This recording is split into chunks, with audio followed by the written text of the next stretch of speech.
Olá, pessoal! Então, nós vamos começar agora a aula do capítulo 4, Economia Rural, a Agricultura. Vou dividir esse capítulo em 2 vídeos, tá?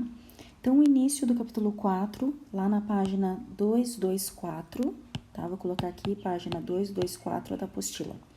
A parte mais importante dessa página, a gente lembrar que, conforme os capítulos anteriores, nós já vimos que o ser humano, então, era nômade.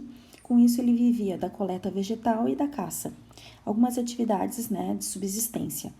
Porém, mais tarde, quando ele se tornou sedentário, ele então teve que utilizar algumas técnicas como a pecuária e a agricultura.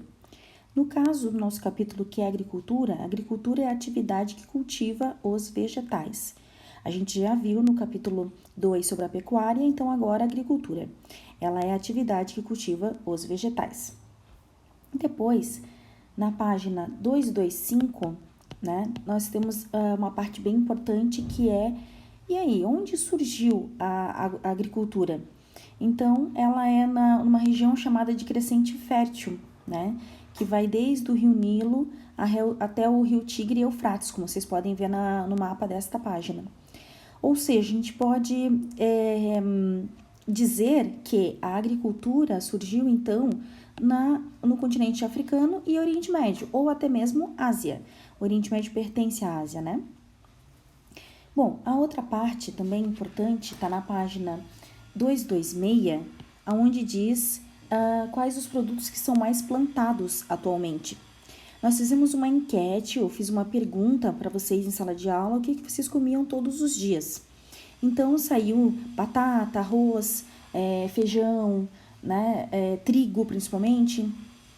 Mas, segundo então o gráfico da página 226, os alimentos mais plantados são, em primeiro lugar, milho, em segundo lugar, arroz, em terceiro lugar, trigo e em quarto, batata. Tá? Então, são as maiores produções agrícolas do mundo, tá?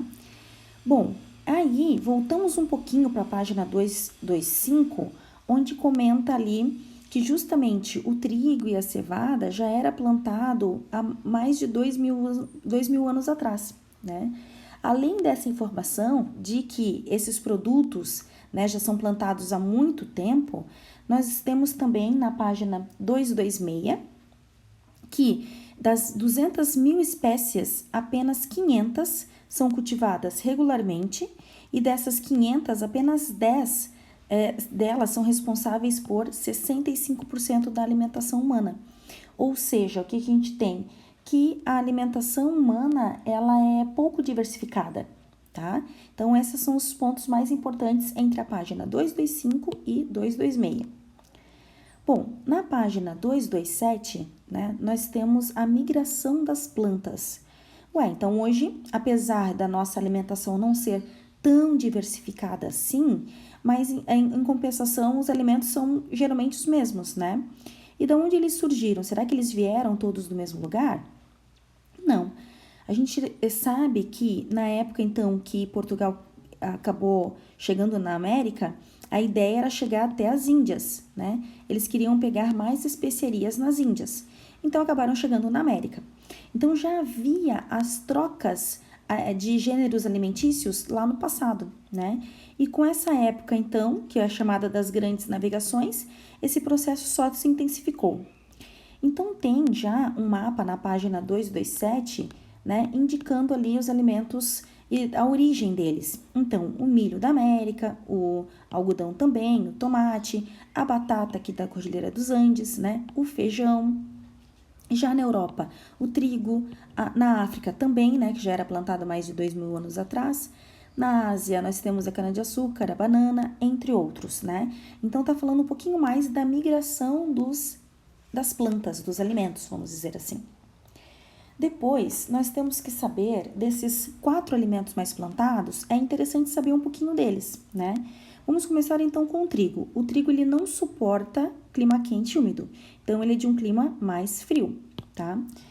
Tanto é que nessa página 228 a gente pode perceber um mapa da produção de trigo no Brasil. Ela não é tão elevada assim, porque não tem tanto frio no Brasil. Então, ela só está em Minas Gerais, São Paulo, Paraná, Santa Catarina e Rio Grande do Sul. né? Então, Paraná e Rio Grande do Sul são os maiores produtores de trigo no Brasil. Então, a gente tem que importar, comprar de outros países muito trigo, tá? O arroz, ele precisa de um clima bastante úmido, né? Como vocês podem ver aqui na imagem. Então, ele é bastante plantado na China e na Índia, mas a produção brasileira ainda está entre as 10 maiores do mundo. O Joinville também planta, né, arroz, porque é adaptado ao clima úmido, como eu falei. No caso da batata, ela é originária dos Andes, algo importante a se saber, é mais típica do clima frio, tá? Então, a batata é originária dos Andes, mas ela foi para a Europa e deu muito certo lá. Tanto que a gente tem atualmente a batata inglesa, né? Atualmente, um grande destaque de produção é para a China, Índia e Rússia, né? Então, são lugares, né, onde eles conseguem plantar com um clima um pouco mais frio. E o milho, originário da América Central, ele gosta de um clima quente e chuvoso, mas precisa de uma estação seca para a colheita. Então, a gente vai chamar que o clima que ele necessita é mais um clima tropical. Os Estados Unidos é o maior produtor e o Brasil é o terceiro maior produtor de milho. Fazer um parênteses aqui no caso do milho, que a questão principal dele é que, então, não é tanto para alimentação, né? É mais para uma produção de biodiesel, tá? Por isso, então, essa intensa produção. Bom, a primeira parte do capítulo 4 foi essa.